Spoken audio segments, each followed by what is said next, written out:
আমি রাত ভিড় করে বলছি মুখ্যমন্ত্রীর গাড়িও চেক করতে হবে। আমি রাত ভিড় করে বলছি মুখ্যমন্ত্রীর গাড়িও চেক করতে হবে। আমি রাত ভিড় করে বলছি मुख्यमंत्री गाड़ियों चेक करता है। आज पश्चिम बंगाल विधानसभा के गेट पर गाड़ी चेकिंग के मुद्दे पर पुलिस और बीजेपी विधायक अग्निमित्रा पॉल के बीच तकरार हो गई।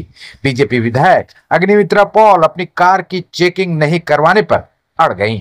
उनका कहना था कि जिस तरह सभी विधायकों की गाड़ी चेक की जा रही है, पुलिस उसी तरह मुख्यमंत्री ममता बनर्जी की गाड़ी की भी चेकिंग करे।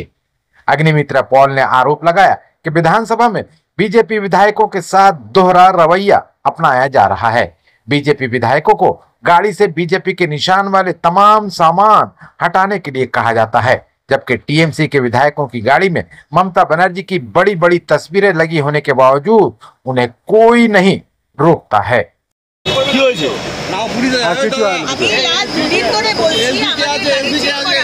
মুখ্যমন্ত্রীর গাড়িও চেক করতে হবে, সেখানে তারা উত্তর দিতে পারছেন না। দ্বিতীয়ত হচ্ছে এইটা রয়েছে বলে, এইটা গাড়িতে রয়েছে, এখানে লোক বলছে এটাকে সরাতে হবে। কেন সরাবো? বড় বড় টিএমসি এমএলএদের গাড়ির পিছনে যখন মমতা ব্যানার্জির এগিয়ে বাংলা তৃণমূল কংগ্রেস লেখা ছবি দেওয়া গাড়ি যাচ্ছে, তখন সেগুলোকে তো বলছেন না গাড়ি ঢুকবে না। এইটা থাকলে অসুবিধা হচ্ছে, এক মিনিট কোনো গাড়ি আগে যাবে না। এইটা যদি থাকে, বলা হচ্ছে এটাকে সরাতে। কেন কেন সরানো হবে? কেন সরানো হবে?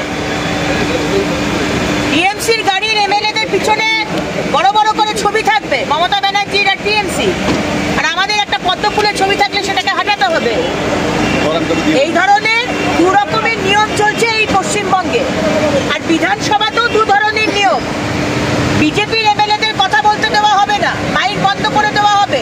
পদ্ম ফুল মানে একটা মোটিভ থাকলে গাড়ি থেকে সেটা সরাতে হবে। সব কিছু সরানো হবে, প্রত্যেকটা জিনিস থাকবে। সেটা ওনারা জানেন, ওনারা বোধহয় খবর পেয়েছেন যে আমরা বোম ব্লাস্ট করবো ভিতরে, বিজেপির এমএলএরা। তাই তো বোম ব্লাস্ট করবো বোধহয়। যখন কচুকাটা করা হয় মুর্শিদাবাদে, তখন তো খবর থাকে না, পুলিশ দাঁড়িয়ে থেকে হিন্দুদের নিধন করা হয়। यदि आपकी गाड़ी के डिक्की खोल के चेक किए गए हैं।